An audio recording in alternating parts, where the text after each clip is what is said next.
Okay, so now we're going to talk about excited states of helium, right? So usually you think of helium in the ground state as having an electron in both electrons in the 1s orbital. But if we either electrically or maybe with light or somehow place helium in an excited state, you could imagine promoting one of these electrons to to say the 2s orbital, or it could be a 2p, but we'll just say 2s just to keep it simple. And so then the question is, for these excited states, how does that affect? We've already looked at wave functions for the ground state of helium. But when we look at excited states, it changes the nature of the wave function a little bit. You have electrons in different orbitals. And so how does that affect, how do we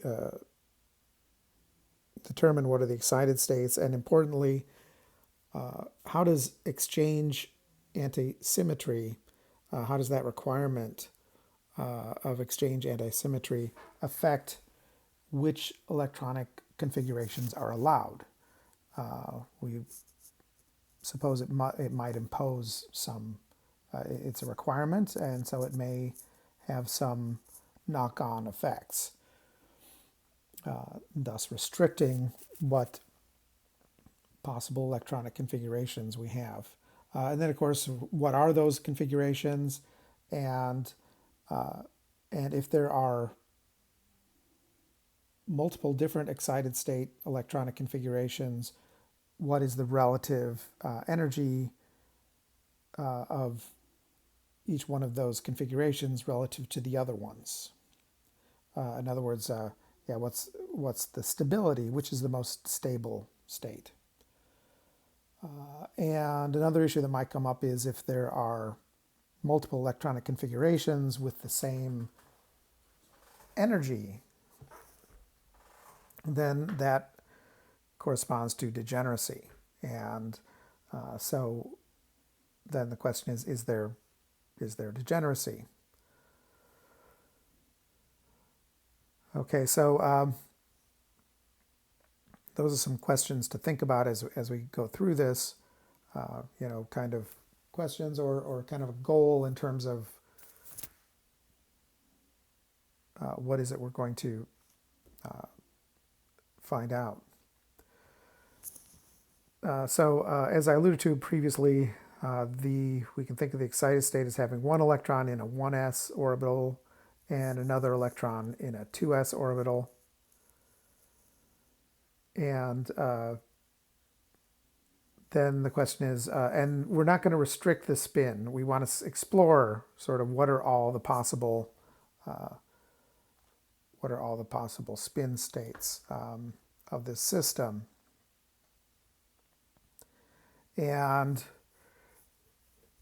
we're not going to rule out any configuration sort of out of hand. We're going to examine them and then try to find out, is there does this configuration obey the spin antisymmetry with respect to exchange requirement? Okay, so we can think of a couple of basic cases, and then there are some kind of sub-cases within some of these. Case 1, we can think of here as being both electrons are in a spin-up state. They're in different orbitals. One is in the 1s orbital, one is in the 2s orbital, and they're both have their spins pointing the same direction. Versus, you can imagine the other case where the spins are sort of paired. Of course, they're not, or they're anti-parallel. And again, the electrons are in different orbitals. One is in the 1s, one is the 2s, and they have the opposite spins. So let's look at this case 1. It turns out that there are 3 states that roughly correspond to this picture. The 2 are pretty obvious. The third one is a little bit strange. But you can imagine sort of the 2 spin up case. We could write our wave function for the excited state as have some kind of normalization constant perhaps. And then we have the spatial part, 1s1, 2s2, minus 1s2, 2s1. Okay, so then that spatial part in the curly braces here, that's anti-symmetric with respect to exchange of the labels. If we exchange the labels, we get back the same wave function, but with the sign changed. And the spin parts are both, say, spin up. That part is symmetric with respect to exchange. Our overall wave function is going to be a product of our spatial part, the orbitals, and the spin part, the alphas and the betas. And the product of the orbital part and the spin part, or the spatial part and the spin part, has to be antisymmetric. And if we have, if either of them is antisymmetric with respect to exchange, meaning that when we apply an exchange operator on it, it changes the sign of the wave function. If either of those, if either the spatial part or the spin part is antisymmetric with respect to exchange, then the overall wave function is antisymmetric. If one of the 2 is antisymmetric with respect to exchange. If they're both antisymmetric, then the product is going to be symmetric with respect to exchange, I believe. All right, and we can work through a case like that if we come across it. So this overall wave function corresponds roughly to the both spin up case, and in order to satisfy our exchange requirement, it just means making this linear combination of the spatial parts with a minus sign in the middle of it, and that makes sure it's antisymmetric with respect to exchange. And we can have, likewise, the spin down case where the spin wave function is beta. That's going to look just like the one above, except with beta 1, beta 2.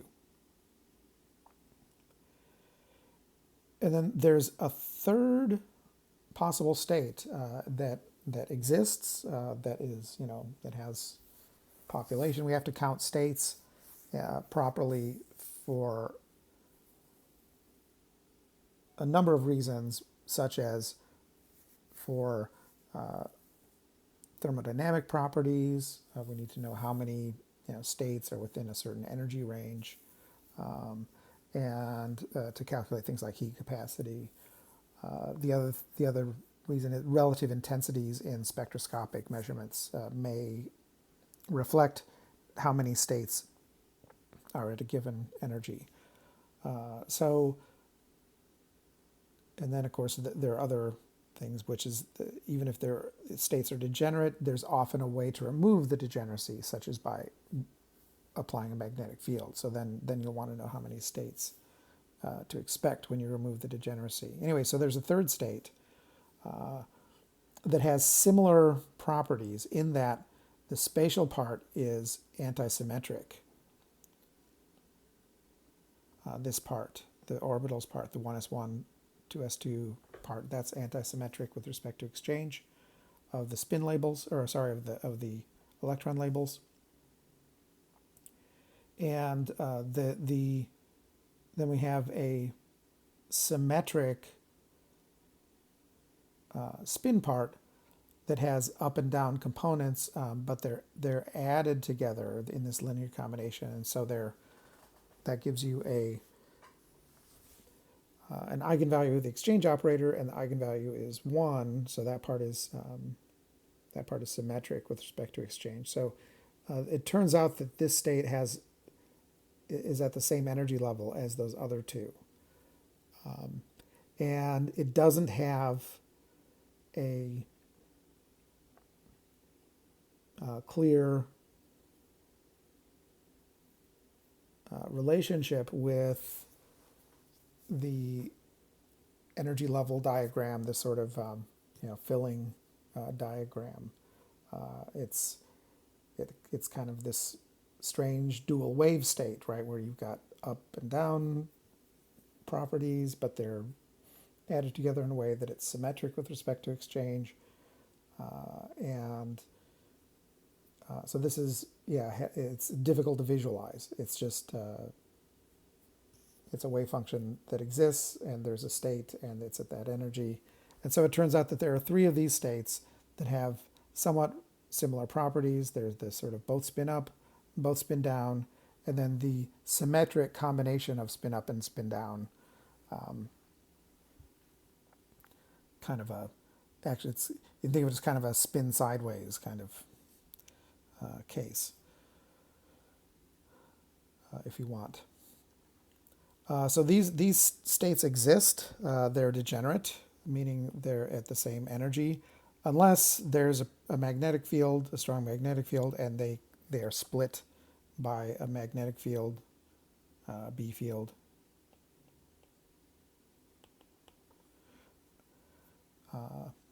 And because there are three of them, this is often referred to as the triplet excited state.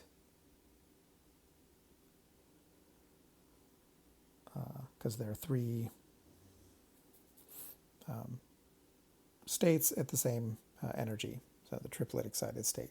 There's also this case 2, the singlet excited state, where one of the electrons is spin up and the other one's spin down.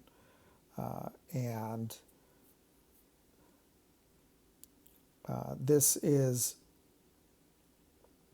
and of course, the third state also has some kind of spin up, spin down character, so we're going to construct another wave function that has somewhat different symmetry properties. We're going to have a spatial part that is symmetric with respect to exchange. So the orbitals are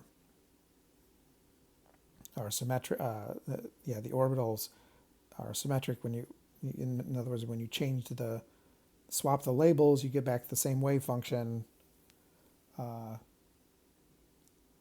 and the same sign. Whereas the other part, the spin part, is anti-symmetric with respect to exchange. Alpha 1 beta 2 minus alpha 2 beta 1. Right, and this one looks a little bit more like, say, the ground state of helium, right? In that it has this anti-symmetric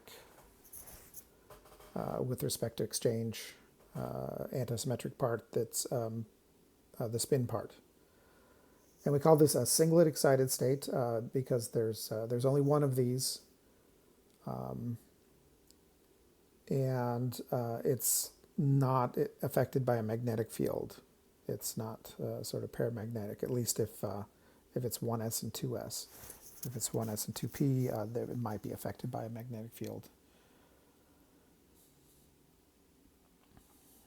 So then the question is, which electron configuration is lower in energy?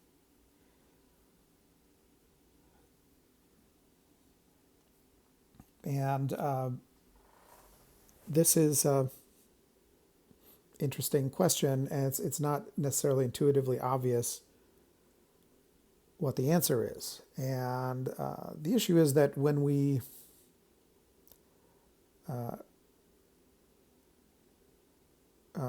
have a spatial wave function that is anti-symmetric with respect to exchange, these kinds of wave functions typically have anti-symmetric with respect to exchange of labels. These wave functions typically have less electron-electron repulsion. because we can think of when they're antisymmetric with respect to exchange, it's a little bit like the spatial parts of the wave function have a phase shift, have a sign difference between them, right? There's a minus sign in there, so that which corresponds to a 180 degree or 1 pi, pi phase shift. So they're sort of out of phase. That's one way of thinking of it. I know that's not a precise, well-defined concept, but in this case, but we can think of them as the electrons are occupying the same space, but they're kind of,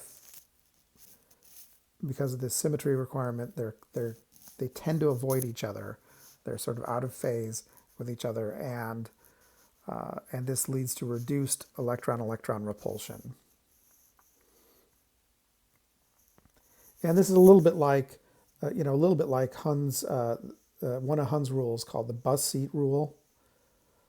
So we can think of it as it's kind of like an extension of it, in that if we're filling up, let's say we have a system with half-filled 2p orbitals.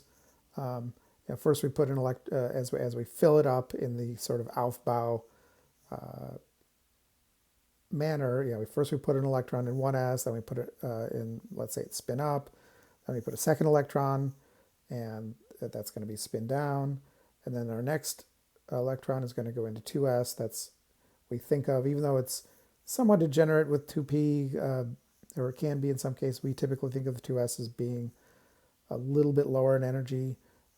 Now for hydrogen, that's not really true, but when we throw in electron-electron repulsion in multi-electron atoms, then 2s is usually a little bit lower in energy than 2p, and but it kind of depends. And so then we put an electron in 2s, then we put the second electron, because it would require more energy to put it in 2p. We'll put it also in 2s. So then we have a pair of electrons in 1s, a pair that are anti-parallel spins, a pair of electrons in 2s, and then our next electron is going to go into, say, the 2px orbital, and then if we put another electron, it'll go into 2py, and then the third one will go into 2pz, let's say. Or we can think of it as going into the YLMs, the spherical harmonics.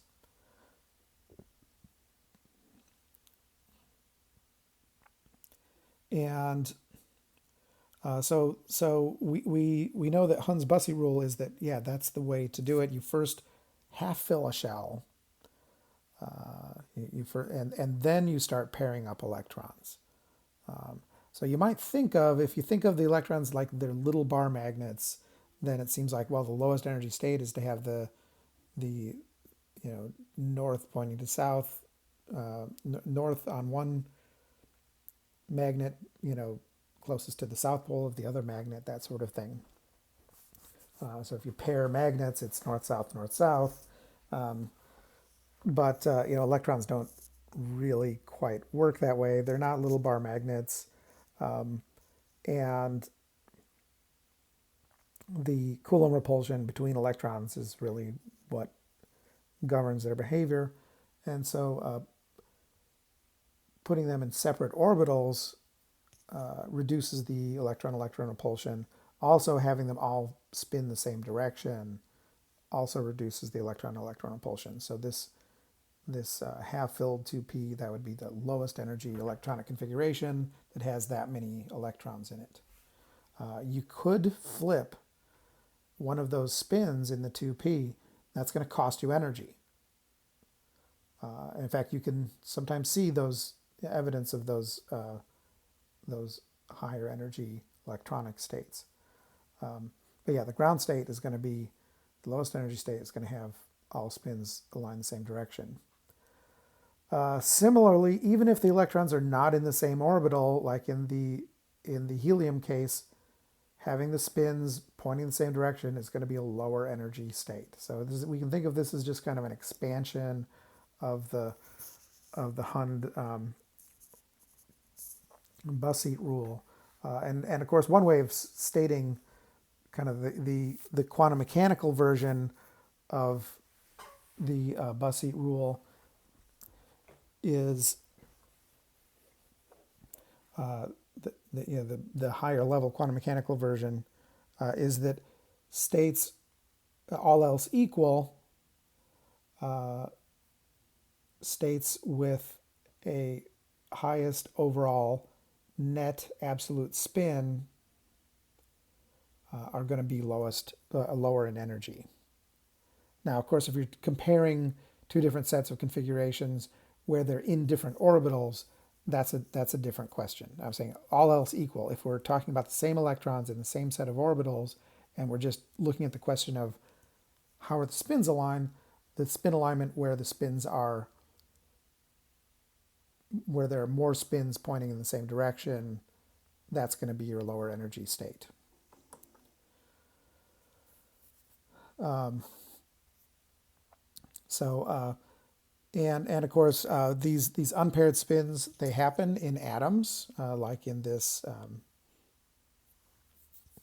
like in that atomic case that I showed there, that has half-filled 2p, which I believe is that would be what, nitrogen, I believe. Might be off by one. I'll leave it as an exercise for you to check that. But another example, even in molecules, you can have unpaired electrons in states. It turns out the ground state, the lowest energy state of molecular oxygen, O2, is a triplet. It has unpaired spins and it's paramagnetic. And a fair number of diatomic molecules have some, or let's see, that's one. Yeah, that might be. Sorry, yeah. So other molecules have unpaired spins. Now, another consequence of this singlet and triplet behavior is that it's manifest in fluorescence and phosphorescence. We sort of introduce another level of abstraction in that we're going to refer to the ground state, which has 2 electrons in it, but the overall state of the system with both electrons. So we can look at each electron separately. We look at the whole system, and we can call that S0. It's a singlet, and it's a lower energy singlet, so we'll call it S0. There's also a singlet excited state here, right? And that's going to have it's going to have paired spins, and it's puts one of the electrons in the excited state, but it has some similar symmetry properties to the S0 state. So those are sort of on the same spin manifold. We'll say they have related spin states. In other words, you can actually excite from the ground state S0 to the excited state S1 using a photon. Now, photons don't have enough angular momentum typically to flip a spin.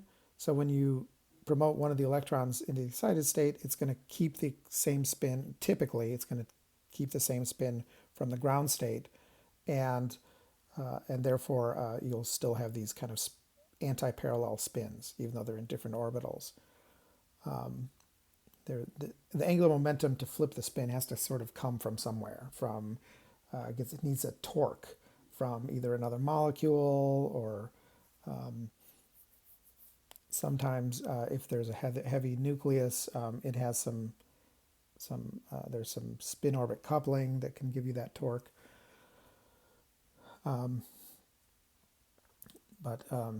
Oops. Then if we look at the triplet state, that's, as we stated before, that's lower in energy. So you can but it exists. It's not. It can't. Let's see. It's not readily directly excited from the S0 state because it has a spin flip associated with it. However, you can imagine putting a molecule in the S1 state, and then it persists in that S1 state for a while.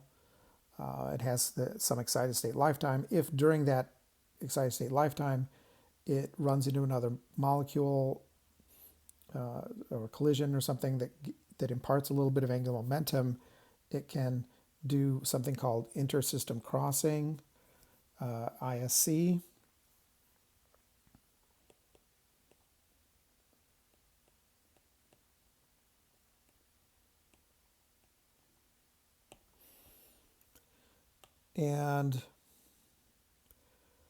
And then go down to this triplet state, which has which is going to be one of these states where they're both spin up or they're both spin down or the other linear combination. Now that the funny thing about the triplet state is that's a much longer lived state because in order to relax down to the ground state, say by re-emitting a photon, it has to simultaneously get some angular momentum from somewhere to flip a spin. To flip an electron spin, and that's a low probability process. So it corresponds to a low rate, a low time constant, or a long lifetime. And so that's a little bit of information about how the singlet and triplet states are manifest in some phenomena that you may have some familiarity with. Fluorescence, if you've seen highlighter or fluorescent posters. Phosphorescence, that's a longer lived fluorescence, and it's typically has a larger shift in wavelength between the absorption wavelength and the emission wavelength because of this singlet triplet energy difference. And of course phosphorescence, phosphors are present on watch dials, and they're also in those little phosphorescent stars that parents put on the ceiling of the kids' rooms, that sort of thing. So there are a lot of minerals that have, of course, a more complex electronic structure than this, but there's still this spin allowed, spin forbidden nature of this triplet state, and there's a singlet triplet transition, or in some cases you can directly excite from the S0 ground state to T1 state, and those have can have very long lived lifetimes, these triplet states, and so the glow in the dark nature of phosphors is related to that spin forbidden nature of the transition. All right. Well, that's some information about excited states of helium, and of course other atoms and molecules are going to often have some similar features, because typically an excited state involves promoting an electron. An electronic excited state involves promoting an electron from one of the occupied levels to an unoccupied level, and so you end up with unpaired spins, and there's this issue of singlet versus triplet ends up being manifest. Of course, if you have just one unpaired spin, it's a doublet, but often excited states will have these kind of singlet triplet type behavior. And the next lecture we may cover Hartree-Fock self-consistent field, and or we may end up skipping that and just referring to the handout.